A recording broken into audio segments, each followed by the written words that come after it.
Invention of Writing, Version 2, a director's cut showing Sound of Music, 17 May 2026 at 1 p.m. How about related to the story is https column double slash www.youtube.com/whats question mark b equal hyjlt space rge wwnt equal 115s. The history of writing where the story began. X-rays 3. The history of and the book with the what's on YouTube. Man is listing on the notebook. In all days, all memory does not depend on writing slash book. Instead, the poem, song, all came from memory to recall, like children kindergarten song to recall all your reference. Can you please TGPT give me more discussion on it? Absolutely, and this is a beautiful direction to take the discussion. Let me go deeper into how memory worked before writing. How humans use poetry, rhythm, song, and oral tradition to store enormous amount of knowledge, and why Socrates thought this oral would produce a different kind of mind. Okay, different kind of mind. And before writing, human memory was a cultural technology. Before writing, human memory was a cultural technology. Long before written language, the human brain was the library. Everything, laws, genealogies, navigation, routes, myths, rituals, farming, practices, astronomy was passed down by oral memory. Writing wasn't invented until around 3500 to 3000 BC. In summer, before that, human culture survived for tens of thousands of years purely through oral technique. People weren't forgetful then. They developed extremely powerful memory abilities because their word required it. The poet's song and rhythms were used for memory. Think of songs like kindergarten rhymes, ABC song, Twinkle Twinkle Little Star, Happy Birthday, nursery chants. These survive because rhythm, repetition, and melody make information stick to the mind. Ancient culture used the same technique to memorize far more complex things. Rhyme, organized information. Rhyme makes chunks easier to recall because the end pattern cue the next idea. Melody create emotional memory. A melody stabilizes verbal sequences. You can finish a familiar song. Rhythm lock in pattern. A steady beat helps learner remember sequences like walking, chanting, clapping. Repetition builds long-term memory. Repeated oral recitation strengthens neutral pathways. This is why oral culture produces long poems with predictable rhythm. The structure is itself a memory system. Number 3. Ancient example of massive oral memory. You might recognize this famous work, but originally they were not written. The Iliad and Odyssey. Homer's epic totaling approximately 27,000 lines were memorized and performed by Bard. Each performance was slightly different. The story lived in memory, not on the page. The Vedas, India. Memorized word for word by specialized for over 3,000 years. Their reciter used rhythm, pitch, pattern, and breath cycle as mnemonic tools.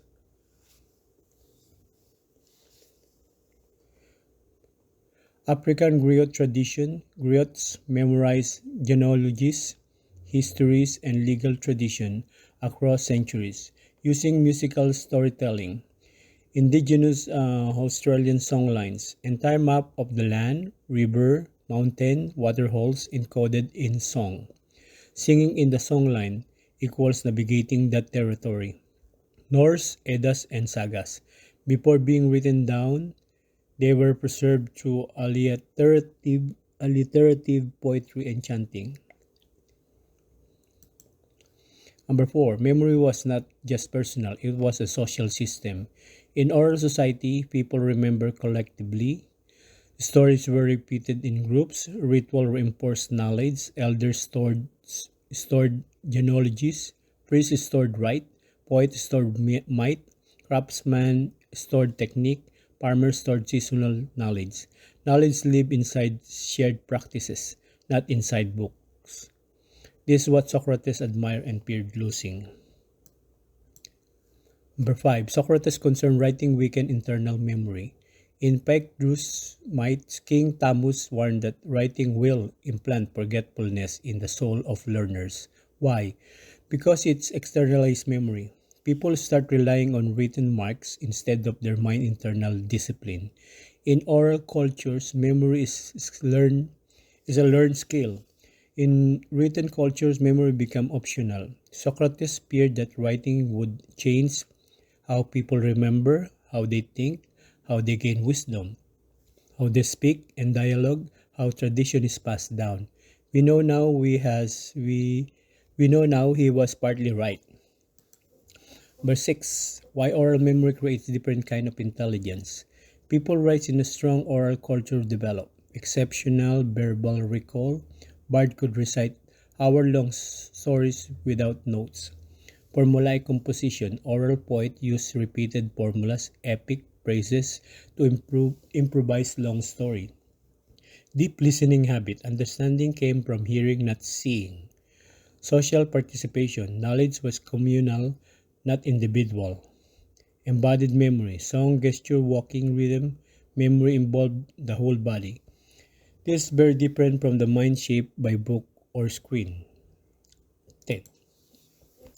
The question, adding to the information for the very famous even elite university using this poet subject of understanding the era of William Shakespeare, an English playwright and poet, studied the subject of the all day relying on memory to recite poem. Absolutely. Shakespeare is a perfect continuation of this topic because his words sit on the crossroad between oral culture and written culture.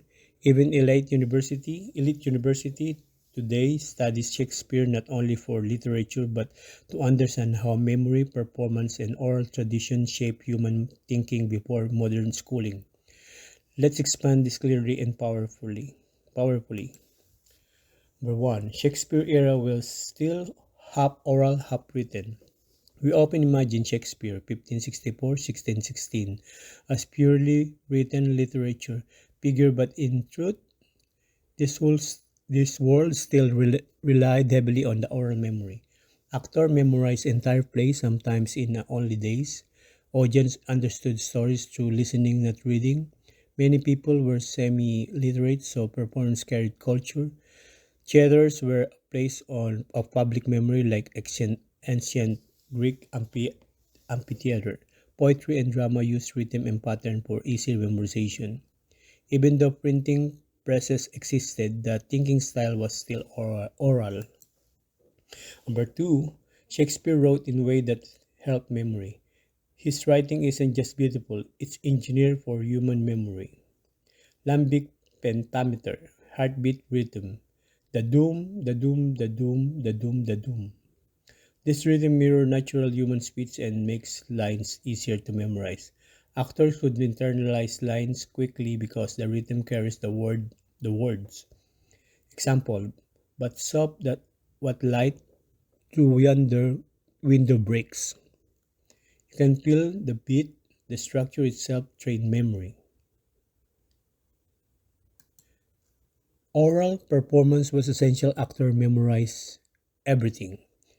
Before microphone, teleprompter, or script in hand, actor memorized thousands of lines. Play were performed many times a week. Script were often incomplete or handwritten. The cue script system gave each actor only their lines plus keyword.